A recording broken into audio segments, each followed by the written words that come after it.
குழந்தைகளுக்கு வந்து கொஞ்சம் நெய் வந்து நாக்குல தடவி விடுவாங்க. ஒரு 6 மாதம் தாய்ப்பால் குடிச்சதுக்கு அப்புறமா குடிச்சு அதுக்கப்புறம் வீனிங் பீரியட்ன்னு சொல்லுவோம். தாய்ப்பால் குடிச்சுட்டு அவங்களுக்கு வந்து நம்ம ஃபுட் ஸ்டார்ட் பண்றப்போ கொஞ்சம் கொஞ்சமா நெய் சேர்ப்போம். எப்படி வந்து ஒரு ஹோமத்துல வந்து கொஞ்சம் கொஞ்சமா நெய் சேர்த்து அந்த அக்னிய வளர்த்துறோமோ, அந்த மாதிரி குழந்தைகளுக்கும் அந்த கொஞ்சம் கொஞ்சமா நெய் சேர்த்தது அவங்களுடைய பிரெயின் கெப்பாசிட்டி இன்கிரீஸ் பண்ணும். அவங்களுடைய பாடியில வறட்சிய தடுக்கும்.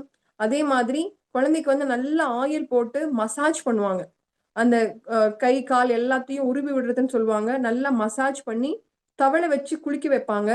அந்த காலத்துல வந்து நம்ம யாரும் குழந்தைகளுக்கு சோப்போ, ஷாம்போ எந்த கெமிக்கலும் பயன்படுத்த மாட்டோம். ஆனா இன்னைக்கு குழந்தை பிறந்தவுடனேயே ஒரு ஹாஸ்பிட்டல்ல டெலிவரி ஆகுது அப்படின்னம்னா, இந்த கெமிக்கல் கிட்டோட குடுத்துர்றாங்க. Baby shampoo, baby wash powder இந்த மாரி மெனி திங்ஸ் அவங்க குடுத்துர்றாங்க.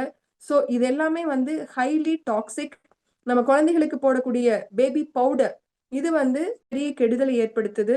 குழந்தைகளுடைய கழுத்து, இந்த இதுலலாம் மடிப்புகள் எல்லாம் ட்ரைனஸா இருக்கணும் அப்படிங்கிறதுக்காக பவுடர போட்டுருவாங்க. இது வந்து ஃபுல்லா மடிப்புகள்ல படிஞ்சிரும். அது ஸ்கின்னுக்கு வந்து நெறைய அச்சுறுத்தலா இருக்கும். ஸோ இது வந்து இந்த ட்ரைனஸ் ஏற்படுத்துனா ஸ்கின் பிரீத்திங் கெட்டு போயிடும்.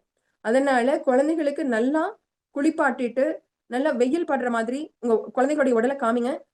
அதுவே ட்ரைனஸ் குடுக்கட்டும். தேவையில்லாம குழந்தைகளுக்கு எந்த விதமான Johnson and Johnson baby powders or shampoo or இது எல்லாமே முழுக்க முழுக்க தவிர்க்கப்பட வேண்டிய ஒரு விஷயம். குழந்தைகளுக்கு வந்து நல்லா பாசிப்பருப்பு மாவு போட்டு தேய்ச்சு குளிப்பாட்டலாம். தேங்காய் எண்ணெய் அல்லது நல்லெண்ணெய் நல்லா சூடுபடுத்திட்டு நல்லா ஆயில் மசாஜஸ் குடுக்கலாம்.